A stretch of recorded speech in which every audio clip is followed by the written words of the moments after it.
Welcome to the space where we don't chase hype, we chase truth. If you've ever wondered why some men walk into a room and immediately command respect without even raising their voices, why their presence seems steady in chaos, calm in conflict, and centered amidst change, you're about to find out why. Wise men are rare not because wisdom is unreachable, but because wisdom requires discipline. It demands humility. And perhaps above all, it requires a ruthless awareness of what not to say.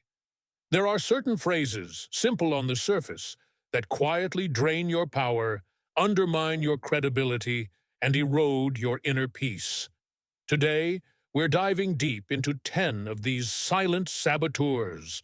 Phrases a wise man never says, not because he's pretending to be perfect, but because he understands that language shapes reality. These aren't just words. They're symptoms of how we think, feel, and engage with the world. And if we want to change our lives, we must begin by changing the way we speak. So buckle up. This isn't motivational fluff.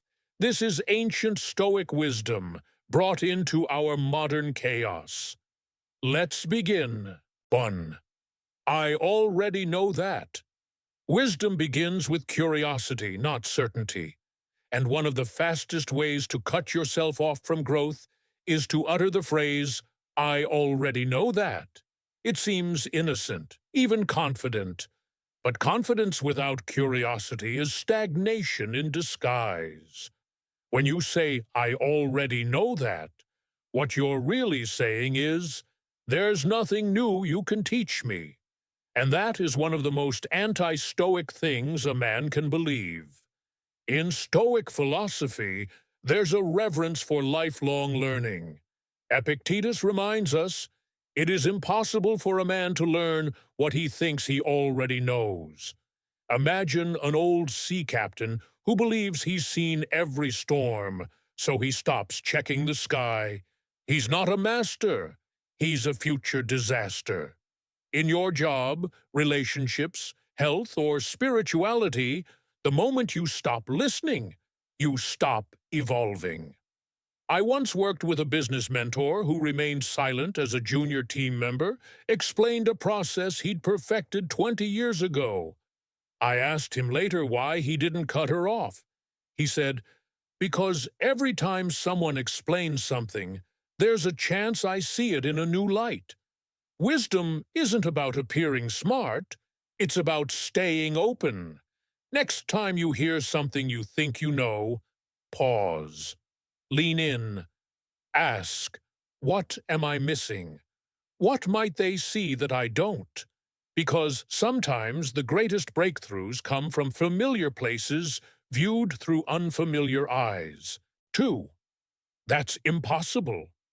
There's a reason Marcus Aurelius said, you have power over your mind, not outside events. Realize this, and you will find strength. Saying, that's impossible, is not a description of external reality. It's a confession of internal limitation. Let me share a story. Years ago, I worked with a leader who dismissed every new idea with, that's not possible. Every suggestion to innovate, every attempt to explore a new market or tool, shot down in seconds. He wasn't preserving practicality. He was projecting fear. You see, fear is clever. It doesn't always scream. Sometimes it whispers rational-sounding objections. Stoicism is clear. Reality is neutral. It's how we perceive that shapes our experience. When we call something impossible, we're revealing not its nature, but our own mindset. Seneca put it perfectly. We suffer more in imagination than in reality. What the wise man says instead is, let's test it. Or, what would need to happen for this to work? Wisdom reframes challenges as invitations. It doesn't deny difficulty, but it refuses defeat before effort. Remember, most of what we call impossible was once unthinkable.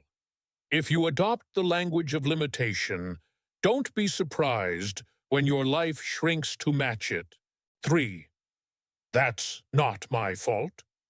Let me be blunt. Wise men don't play the blame game. Why? Because blame is a transfer of power.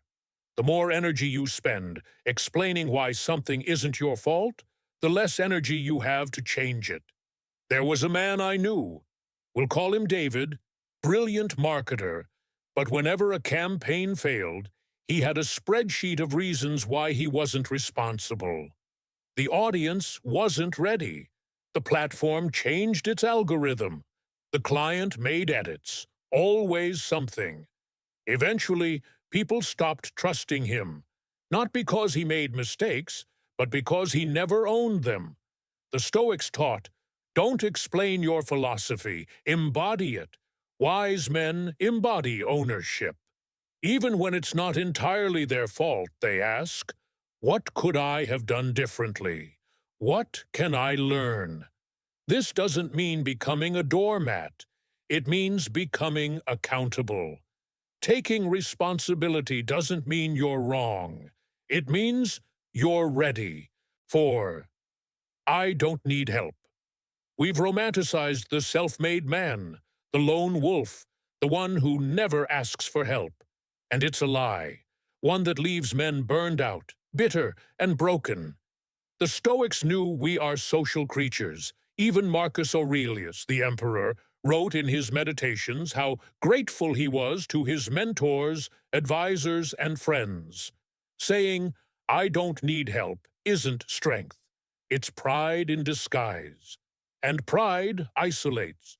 True strength is the courage to say, I can't do this alone. I remember a colleague named Mark, always calm, always composed.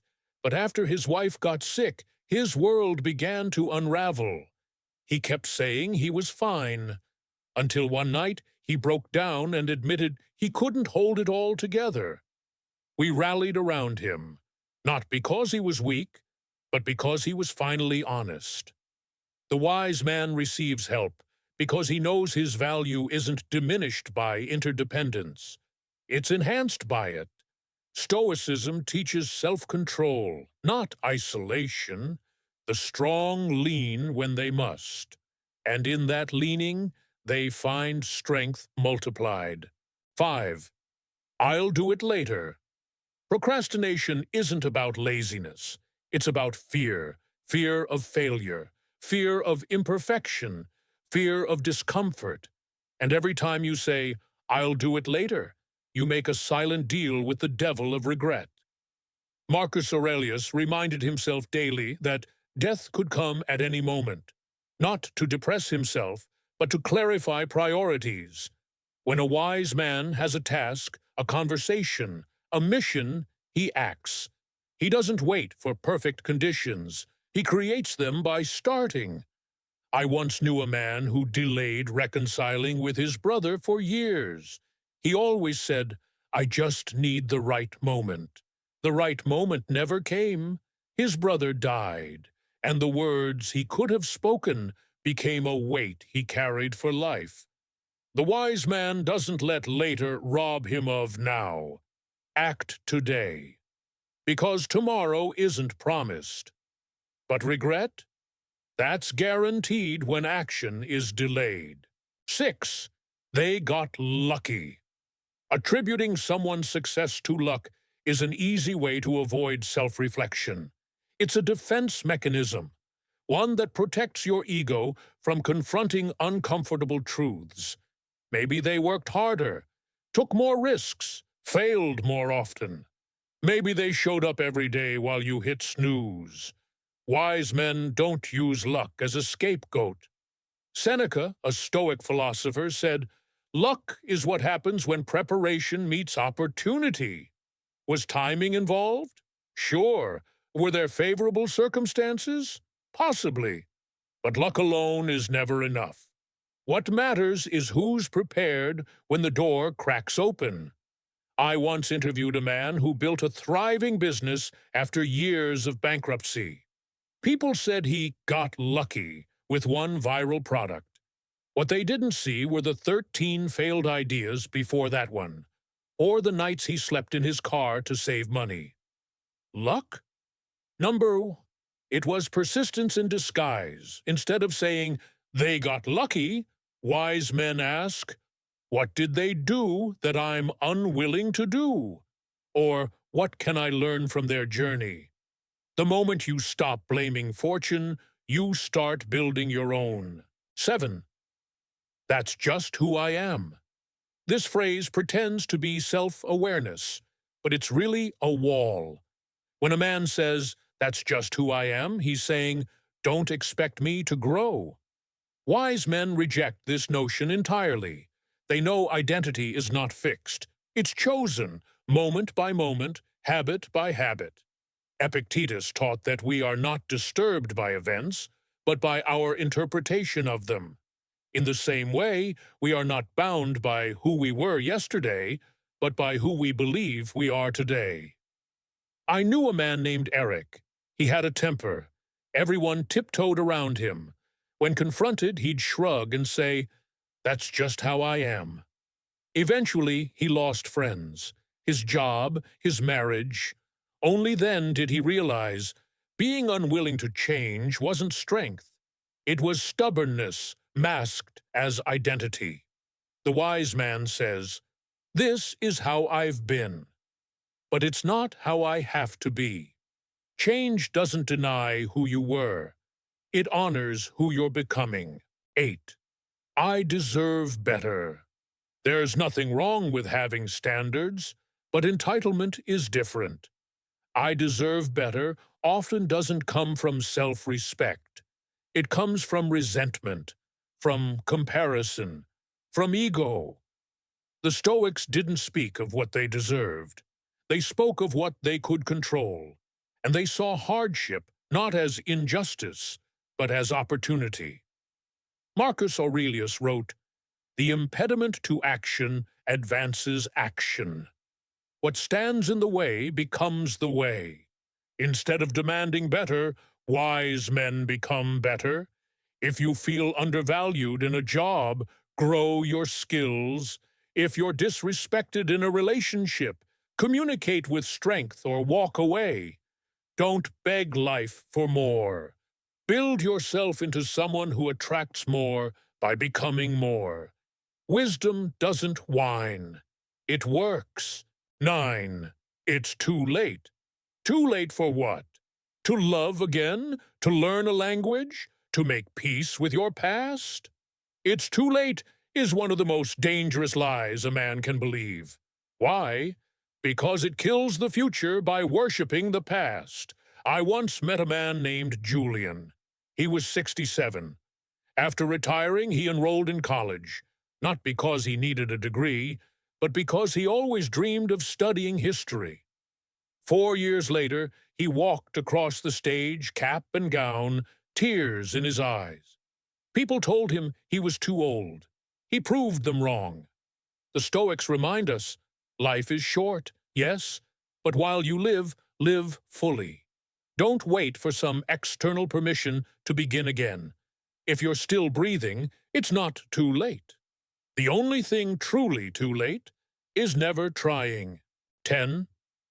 That's not my problem. Indifference is easy, it's convenient, but it's not stoic, and it's not wise. Wise men don't run from responsibility just because something wasn't their fault. They step in because it's the right thing to do. Marcus Aurelius wrote, what is not good for the beehive cannot be good for the bee. Translation, if your environment suffers, so will you. Society isn't a separate entity. You are part of it. Whether it's injustice, neglect, or ignorance, when you say, that's not my problem, you shrink your sphere of influence. You limit your capacity to lead. A wise man doesn't try to save the world, but he improves his corner of it. He mentors. He intervenes when others turn away. He leaves places better than he found them. Not because he must, but because he can. Here's the truth. Wisdom isn't loud.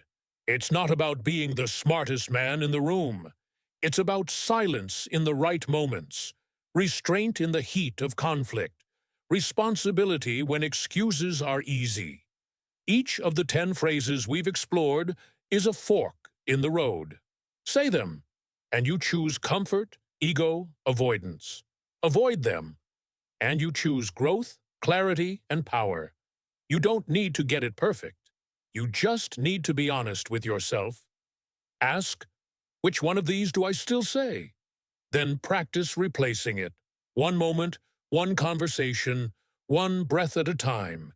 Because a wise man doesn't just speak differently, he lives differently. And that, my friend, is where the path to mastery begins. Thank you for walking this journey with me. If this resonated with you, drop a comment below with the phrase you're letting go of first. Until next time, speak wisely, live deliberately, be the kind of man you respect,